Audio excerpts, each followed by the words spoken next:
Good morning, students. Today we are starting lesson number 4, Landscape of the Soul. It is written by Natalie Trovuroy. ये story एक olden time के famous painter who doji की है जो 8वीं सदी में रहते थे। उनकी लास्ट पेंटिंग इतनी सुंदर थी कि 10 एम्परर हु ओंग जोन ने उनकी वो पेंटिंग अपने पैलेस वॉल में बनाने के लिए उन्हें बुलाया था। पेंटर हु डोजी ने अपनी पेंटिंग को एक स्क्रीन के पीछे छुपा कर रखा था जिससे कि उनका काम सिर्फ एम्परर ही देख पाए। एम्परर ने उनके काम की बहुत तारीफ़ की, जो कि सुंदर पहाड़ियाँ, झरने, जंगल, बादल आसमान में छाए हुए थे और लोग पहाड़ों के रास्ते चलते हुए, बर्ड्स आकाश में उड़ते हुए उस पेंटिंग में दिख रहे थे। पेंटर हु डोजी ने एम्परर की तरफ इशारा करते हुए पेंटिंग को दिखाते हुए कहा कि इस गुफा जो पहाड़ी के पैरों से शुरू होती है, इसमें एक स्पिरिट रहती है। और फिर पेंटर हु डोजी ने एक बार क्लैप किया और उस गुफा का दरवाज़ा खुल गया। हु डोजी गुफा के अंदर चले गए, पर एम्परर उस गुफा में नहीं जा पाए और अचानक गुफा का दरवाज़ा बंद हो गया। उसी दिन के बाद हु डोजी इस दुनिया से हमेशा के लिए गायब हो गए। इस तरह की कहानियाँ चाइना की कक्षा में इतिहास में प्रमुख थी। चाइनीज़ शिक्षा के हिसाब से इस तरह की स्टोरीज़ बच्चों को समझाने में काफ़ी मदद करती है। इस प्रकार एक और कहानी है जो पेंटर के बारे में है। वो ड्रैगन की आँख नहीं बनाते हैं। ये सोचकर कि कहीं उन्होंने ड्रैगन की आँख पेंट कर दी तो ड्रैगन की जो फ़ोटो है वो इतनी रियलिस्टिक हो जाएगी कि ड्रैगन कहीं उस फ़ोटो से निकलकर बाहर ना आ जाए। वेस्टर्न कल्चर में 15वीं सदी में एक लोहार हुआ करते थे। उनका नाम था क्विंटन मिस्टस। उन्हें एक पेंटर की लड़की से प्यार हो जाता है और वो उससे शादी करना चाहते हैं, लेकिन पेंटर लोहार जैसे प्रोफेशन वाले व्यक्ति के हाथ में अपनी लड़की का हाथ नहीं देना चाहते थे। तो एक दिन क्विंटन मिस्टस ने पेंटर के स्टूडियो में जाकर एक मक्खी बनाई। पेंटर ने जब वो मक्खी को देखा तो वो उसे भगाने की कोशिश करने लगे, क्योंकि वो बहुत ही रियल दिख रही थी।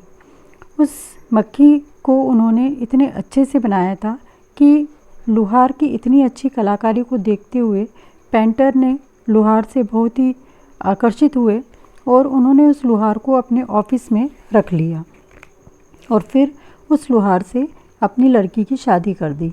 उसके बाद क्विंटन बहुत ही प्रसिद्ध हो गए और उनको एक अच्छा पेंटर माना जाने लगा। ये दोनों स्टोरीज़ हमें ये बताती है कि किस तरह से अपने पर्पस को एक्टिव करने के लिए, अचीव करने के लिए आर्ट को यूज़ किया गया। यूरोपियन पेंटर चाहते थे कि आप पेंटिंग को उनकी नज़र से देखें, जबकि चाइनीज़ पेंटर आपको पेंटिंग इनर स्पिरिचुअल वे में दिखाना चाहते थे। जैसे चाइनीज़ स्टोरी में पेंटर ने एम्परर को अपने आर्ट का ट्रू मतलब बताया और कहा कि आपने सभी राज्यों को जीता है, परंतु पेंटिंग का असली मतलब अगर आपको जानना है तो वह आपको एक पेंटर ही बता सकता है। चाइनीज़ पेंटर हु डोजी ने 2 शब्दों का इस्तेमाल किया, जिसका मतलब है कि मैं आपको मेथड और पाथ बताता हूँ, और साथ ही हु डोजी गायब हो जाते हैं। इसी तरह आर्टिस्ट अपने काम की तरह मटेरियलिस्टिक अपीयरेंस से भी बाहर चले जाते हैं।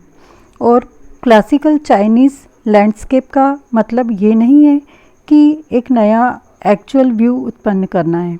और इसी तरह दूसरी तरफ यूरोपियन पेंटर चाहते हैं कि उनकी पेंटिंग्स को आप अपनी आँखों से देखें और सराहना करें, जैसे एक जादूगर होता है।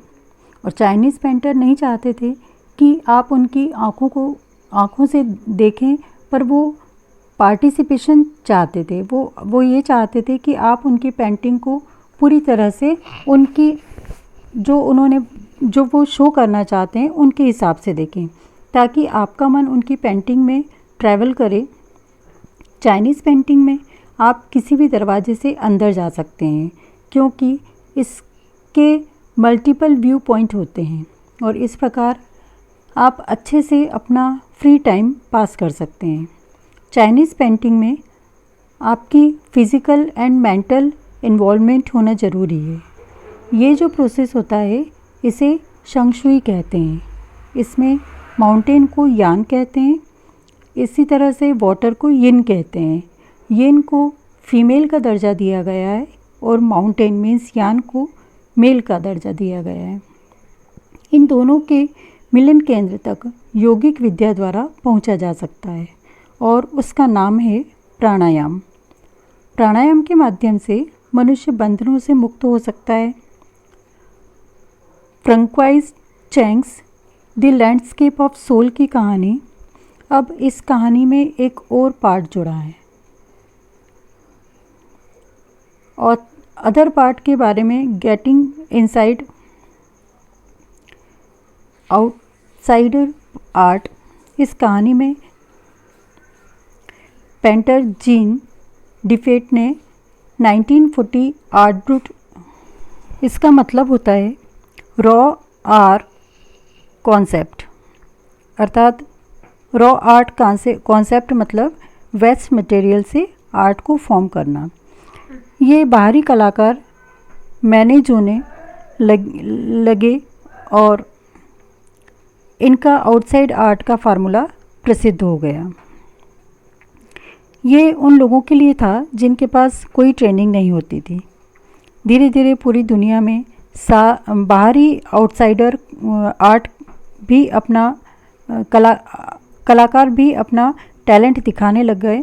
इस समय एक 80 इयर्स के बूढ़े व्यक्ति वेस्ट मटेरियल से अपनी तरह तरह की चीज़ें बनाया करते थे, जहाँ पर इन्होंने तरह तरह के पत्थर, कांच, प्लास्टिक, रबर, लकड़ी आदि चीज़ों से कई मूर्तियाँ तैयार की और ये मूर्तियाँ जहाँ रखी उस जगह का नाम रॉक गार्डनर, जो कि चंडीगढ़ में स्थित है। क्रिएटर डायरेक्टर नेक चंद इनका नाम है और अब वो दुनिया भर में इस काम के लिए माने जाने लगे हैं और इनका आउटसाइडर आर्ट में सबसे बड़ा योगदान रहा। इनके वर्क के लिए इनको 2005 में रॉ विज़न पायोनियर के सालाना पब्लिकेशन में पहले पेज पर इनकी famous art woman by the waterfall भी प्रिंट की गई थी। इनके वर्क के लिए इन्हें कई अवार्ड मिले। स्विस कमीशन यूनेस्को ने भी इन्हें पुरस्कार दिया। साथ ही कई जगह पर इनके आर्ट का प्रदर्शन भी हुआ। नेक चंद ने यह भी कहा कि मुझे बहुत अच्छा लगता है जब लोग मेरे बनाए हुए आर्ट को एंजॉय करते हैं। So students, it was the story of landscape the soul.